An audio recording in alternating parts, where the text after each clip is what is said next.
Hey guys, it's DC, and welcome to the Soap Sanctuary where all soap lovers are welcome. This is my General Hospital review, The Heroines of Port Charles, guys. As you guys know, I took a little bit of a hiatus. I was vacationing. I was in the Bahamas. Also, the link to my interview, if you guys haven't already seen it, with the General Hospital Director, Fido Xavier, is going to be in the description. I had a great time vacationing, and I had a great time with the interview too. Sorry guys, I'm trying to get all this stuff done. I got my notes. I'm trying to get through all of this, guys.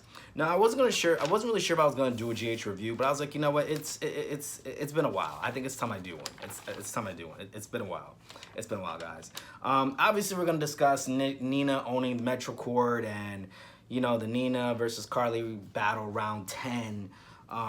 But first I want to focus on some of the heroines of Port Charles. That's the title. Like the characters that I don't normally focus on in my reviews. That I normally don't go in depth with, like Trina or Sasha. I kind of wanted to focus a little bit more on them this week. I want to first start off with Sasha. Sasha, well, I'm combining like this week and a little bit of last week too, guys. Keep that in mind. Sasha was amazing. She's spiraling. And I love how Gladys is just trying to be there for her. I also feel like when someone marries into the family, it's in your best interest to try to do your best to get along with them. More so from the person that's marrying into the family than the family itself. I remember I was telling a friend a while ago, he was telling me how his girlfriend and his mom weren't getting along. And, his mom was trying to rectify some things and try to repair the relationship with his girlfriend, try to, have a little bit more of a bond since he's thinking about marrying her. And I kind of said something to him at the time, and I was like, just keeping it real. I was like, it's in her best interest to try to get along with your mom because at the end of the day, she may not always be your girlfriend, she may not always be your fiance, but your mom is always going to be your mom. So I'm just keeping it real. So, that's kind of like the way I look at it, in a sense. Now, if the person's something completely heinous to you and you don't want to work it out, I could kind of understand on that part. But I do like that Sasha and Gladys' relationship has really transformed at this point on GH. It's just like we're seeing a different Gladys, and I like the writers rewrote her in a sense, honestly, because she was like a pest, and I feel like maybe this gives her more that she can do. Obviously, Gladys is one of Sasha's enablers, but I don't know. I just feel like this is giving Gladys a little bit more stuff to work with. I want to say that when Miss Wu came to the station, Miss Wu is trying to take over Port Charles, guys. I'm telling you, trying to own deception. I'm surprised she didn't buy the share of the Metro Court, honestly. She's clearly trying to take over Port Charles, but she's doing it very subtly and very gradually. Kudos to Miss Wu. Kudos to Miss Wu. Because her buying her deception stock, I was like, okay. And now she's expecting Lucy Co to deliver. She's trying to get everybody on their knees. Can't say I blame her. I can't say I blame Miss Wu on that. She's trying to get everybody on their knees at this point. I also want to add that I do believe that Brando is going to reach his limit. Everybody has a threshold. Even if someone says, I love you and I'm always going to be there for you, that comes to the limit. Besides deception of God, for everybody else, that comes to the limit. Even for your parents, no matter who it is, it comes to the limit. Because everybody has a threshold. What I believe will happen is Brando will get tired of dealing with this with Sasha, maybe the lies, her out of control behavior, or spiraling behavior, whatever, and he will leave her. I honestly believe that he will leave her. Not because, he's over her, but it's just, he can see, Sasha is just way too hooked on these drugs. And he's a former drug addict himself. So, and like I said, people do have a threshold. I've learned that in life. People have a threshold of what they can handle. No matter if they say, I love you, I'll always love you. Everybody got a threshold. All right? Everybody got a threshold of what they can take and handle for someone's relationship, and also what they feel like they'll continue to accept from you. There's a threshold on that. And I do believe at one point in time, Sasha is going to go over that at some point in time. I want to talk about Laura next.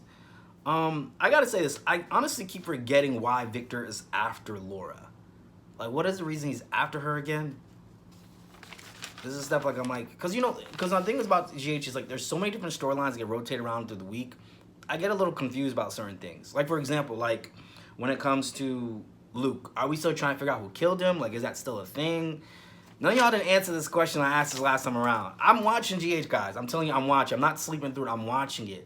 But sometimes I'm like, is that still a thing? Did I miss something? Is that still being picked up on? I mean, is that Ice Person storyline still a thing? Are we going to see Jennifer Smith again? it's kind of a lot going on. So at times it's a little bit tough to keep up with. I'm not gonna lie to you guys. Let's talk about Nina buying the Metro Court. Let's talk about it. I will say this much: when it came to Nina buying the Metro Court, I did love how Sonny called her out on that. Where Sonny was like, you sure it wasn't get back at Carly? And, Sonny, he's in love with Nina, obviously, and he's acting a little foolishly, but he's not stupid. Like you don't get to be in the business that he's in and last as long as you do without having instincts, like that can tell you certain things, or you make certain inferences about certain things, even no matter who it is, even somebody close to you. So to me, it makes sense that he's asking you that. Nina was getting offended, but I'm like, Nina, it makes sense, honestly, that he's asking these questions. Like, was this to spite Carly? You know what I mean?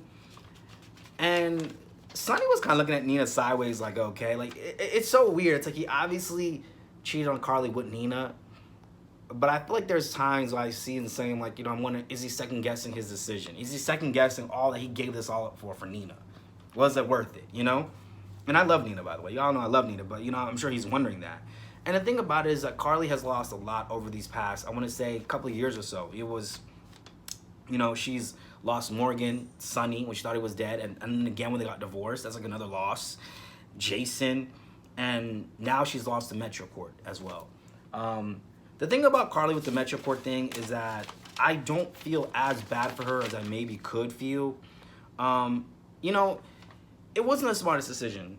It was a really dumb decision, and that part I can moving with that part to the side. Olivia offered from the jump to give you the money back. So did Sonny.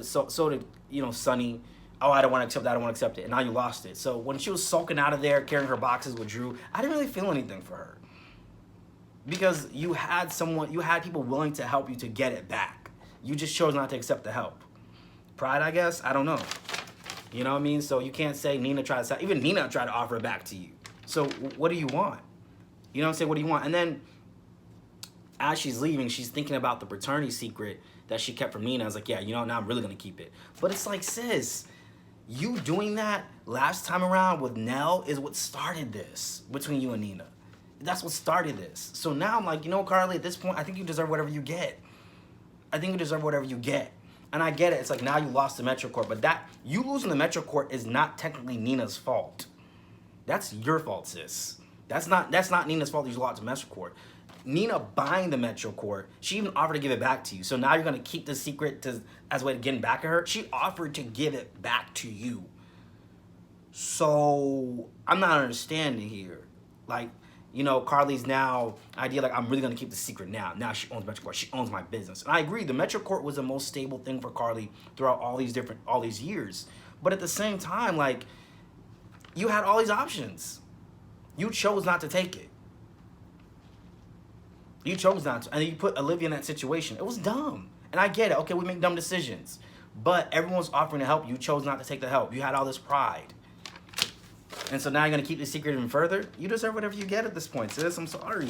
You deserve what you get. Because that's like the logic I'm looking at this with. Like, Nina, you keeping Nell's secret is what started this with Nina. That's what started this. Right?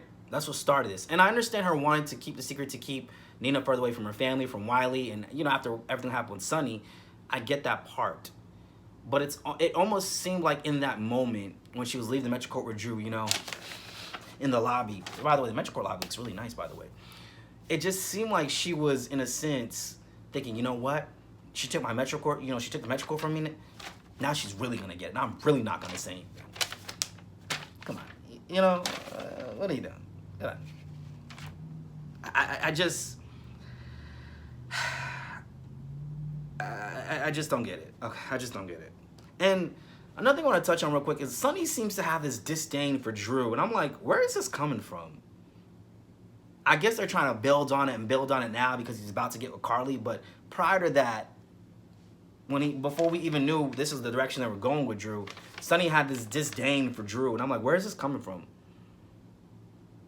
Like, it just feels out of nowhere. You see it when he talks to Drew. Because Sonny talks to certain people a certain type of way. Like, he talks to Drew like, okay, you're helping Carly, but I'm kind of over you. Like, I don't get where this disdain, this hatred came from Drew. I don't get it. I don't understand it. Let's talk about Austin Gatlin Holt and his mysterious phone call. I think it was either this week or last week. I gotta say, for Austin Gatlin Holt, for him being a Q, I'm just kind of disappointed in his story. I'm disappointed in his storyline. When he came on screen, and it was either this week or last week, I was like, oh, he's still on the show? Oh, okay.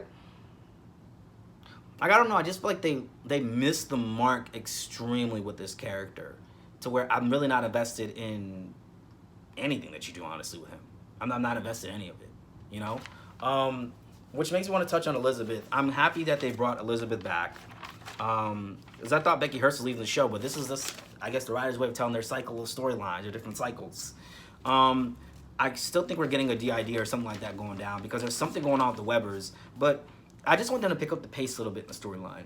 GH is really good, actually. I feel like it's going at a faster pace compared to the other soaps, that is. But I just want them to pick up the pace of the storyline a little bit. Like, what is going on with the Webbers? Why haven't they been there? When can we kind of get that clarity?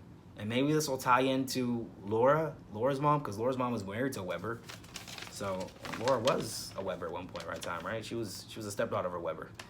Not just Rick Webber, but that was her name back in the day, way back yonder as well, Laura Webber. Maybe Heather Webber can shed some light. I don't know. I don't know. Like, I want to know more about that storyline. I definitely want to know more about that than Austin Gatlin Holt, unless Austin Gatlin Holt is connected to that, which I don't know if the writer's even thinking that far ahead. I don't know. I mean, there's about like 9,450 other storylines that I could cover, that I could touch on, but most of the time I don't, because there's not really any real development with those storylines. That's why most of the time I don't touch on everything that happens in the week, because some things just seem minute, some things just seem a little insignificant for me to touch on. And plus, I'm covering the whole week in like, 20 minutes or so. So I want to like spend my time covering this that had the most relevance for the week. And I want to talk about the story of the week. What was really the story of the week was Trina. Trina is a true heroine of Port Charles. She's like the new Robin Scorpio of Port Charles. Okay, this is what's confusing to me at times, or what I feel is making me feel confused, is that Trina has the support and the expertise of, and I wrote it down right here, okay? Trina has the support and the expertise of a PCPD officer, okay? A PCPD commissioner, all right? A PI, a former mafiosa, all right? The mayor, and the victims themselves willing to testify on her behalf. And you're telling me it still looks like more than likely she's going to jail? There's still even a chance she's even going to jail with all this combined? And honestly, you mean tell me with all this, no one's able to find a solution for Trina? Laura needs to be fired as the mayor. Curtis needs to be fired with his little PI agency. He ain't doing nothing. I mean, I had a commissioner on this list, but I can't. I guess I'll redact Jordan from the list. She can't really be on the list because she's not really trying to help Trina, in a sense. Even though she has tried to, in a sense, in her own indirect way. But it's like, are you telling me Esme is able to outsmart all of these people? Because it's giving Peter August. Peter August was able to outsmart everybody, the WSB, this and that. It's like he was able to get away with murder. It's one thing if a villain does something and then someone catches him in the act and then there becomes a chase. I can accept that. But then it just keep going on as if nobody can get him on anything. It's weird. It's weird to me. So for me, I just don't get how Esme is able to outsmart all of these people. It's Esme. So that part to me just doesn't make a lot of sense. And I do have a feeling that when Esme does get caught, it's going to be the pregnancy. The cast iron pregnancy is going to save her. She's going to be pregnant, and then we're going to have to discover, is it Nicholas's or Spencer's son or child, right? And that's what's going to save her. That's what's going to save her from them not trying to get her the harshest sentence or something, or maybe her even getting out of jail. That's what's going to save her. Victor Castine is going to pull some strength, so she's carrying a Castine heir. That's what's going to save homegirl. And I also guess that this paves the way for the love triangle that's coming up with Trina, Rory, and Spencer. Even though Spencer's not really in it, he's kind of in it. Because even when he said to, Rory, oh, you better not hurt her. And he's like, I'm not the one who hurt her. That was you. And I was like, yeah, you tell him. You tell him. And I mean, at this point, I don't really want Spencer with Trina. Well, I'll put it this way. I don't want Trina with Spencer. I'll put it that way. I don't want Trina with Spencer. She deserves a lot better. I don't think Spencer is good enough for her. He's clearly playing games and tricks and schemes, and I just wouldn't. And my whole thing is, why is Esme the only one being held accountable on all of these things that she did? Okay, sex tape to the side, the burning of Ava's car, the teddy bear sent to Avery. Why isn't Spencer getting the same type of accountability as Esme? You knew she was doing these things. You were okay with it. Avery was your cousin. You were okay with endangering her. So to me, I feel like same WhatsApp group. You guys are the same. There's a reason why she's with you. It's how I feel. Now I'm not saying all relationships sometimes are a representation of the person, but you attract, because I don't want to say people attract things their way, but I feel like usually only produces like for the most part. Maybe you're not all that evil like the way Esme is, but there's some party that's like that. How else could you be with somebody like that? And I know sometimes we be in some crazy situations in life as people. We might have been in crazy relationships, but there's a certain, like I said before, a threshold where it's like, no, I would never be in a relationship with someone like this. Or someone did that to me, I'm leaving, right? There's that threshold, right? Because we know in some way deep down our fiber of our being, that does not resonate with us. That's no part, that's nothing like us, right? Which I do feel like in most relationships, people either grow together or they grow apart. That's just facts. So to me, I feel like you attracted Esme in some type of way, that craziness. So I don't know, I would like to see Esme have that same, I would like to see Spencer have that same type of accountability. You did do something similar like that. So, I mean, I don't know. This whole thing with, Spencer trying to save Trina, I'm like over it. And see, that's what I'm saying, even Spencer's trying to help her. Sam was even on the case at one point in time by Carly. It's like all these things and nobody can do anything, not even Sonny threatening her. Come on, it's giving Peter August. It's giving Peter August. You know how Peter August was able to evade everything? It's giving Peter August. Come on. Cyrus Renaud was not able to really evade everyone, but he was, and that's why I feel like it's a good villain where you have a good villain, but it doesn't insult our intelligence as an audience at the same time. Cyrus Renaud did that. Helena Cassadine did that. You know what I'm saying? I do want to talk about Portia. I said Portia. I almost said Portia. Portia and Marshall. And her fishing for information while she was talking to him. I'm like, Portia, you don't give a damn about Marshall. She's like, yeah, so how was it when your mental health, Did you have any issues? And she's really asking for Trina. She don't care about Marshall. She don't care about him. And I honestly hate it when people do stuff like that. That's why I like when you have to go through some experiences so you can catch on the game when people are fishing for information. They're not really trying to learn about it. They're trying to get something out of you. And yeah, you can kind of peep that at times when you've been around the block. Marshall, I don't know what's going on. He's just happy to be there at their house, eating their food. So maybe he's not noticing what Portia's real end game is. I don't know. But I will have to say that Portia killed it in her performance on Friday when she was talking to Aunt Stella and she was like, Esme had to be aware of the consequences as to what she did, Trina being a black woman in America, da-da-da. And I don't really talk too much about race here on this channel or anything like that. I've done mentions of things I would like to see in terms of representation. I do like that Portia said that, though. It was a good scene. I was like, well, this is good soap. This is really good soap. And just kind of relating back to that once again is that I don't really talk about that type of stuff here that much of this channel. I don't really do too much of mentions of it. I mean, I've made mentions of it here and there in certain videos, but I will say this much. I'm going to be real with you guys. Is there a lot more representation, diversity, and so forth that we could see? Yes. But I'm going to be real with you guys. I don't look for it in GH. I don't look for it in YNR. I don't look for it in B&B. I don't look for it in Days. I don't really look for it in a lot of mainstream television. I don't. I'm just one of those people. I'm not really advocating for it. Just because of the fact that I'm just going to say this, right? I watch South African soaps. You guys know that. I've probably said that 18,000 times on this channel. The cast on there is, what, 99% black? So to me, I'm like, oh, we got a diverse cast, which I guess in a way that's not really diverse if you think about it, but it's diversity for me. And I can relate and connect to a lot of it because even though I'm not South African, my family is Haitian, so a lot of cultural things that are kind of similar, and I can really relate a little bit more with the characters and stuff like that. And I think about even like LGBT web series I watch, The Mister or Chasing, or Triangle, the web series, or all those type of things. So I'm that type of person. I'm not gonna complain like, oh, we don't have representation, we don't have this, which I'm not saying is complaining. It's a valid point, but I'd rather just support the people who are already making that content that I like, if that makes sense. I'd rather just already be supporting that, which I think for some of those even LGBT content creators, I actually pay the subscription fee to their platforms like Tyson Plus or BRB TV and stuff like that. because it resonates with me, and I feel like they're making content for people like me. You know, it's not necessarily the characters have to be black or LGBT. It's not like necessarily that, but it's just like something I can really kind of relate to in a sense, in some type of capacity. So I spend my time watching those to get that out of there, and I just support those. I still support GH too. Like I still get something out of it. You know what I mean? I still get something out of it. But that's kind of the way I look at diversity and representation. Don't get me wrong, I feel like somebody does have to advocate for it. So I also get that part as well. But I'm the type of person, I'd rather just go where I'm already embraced. I don't want to fight for embracing. But I know somebody has to fight for that inclusion and stuff like that. So I get that part too. I'm not dismissing that. But I just rather go where I'm already celebrated. You know, I rather it's just easier for me. I like to take the path of least resistance. If you haven't noticed that about me.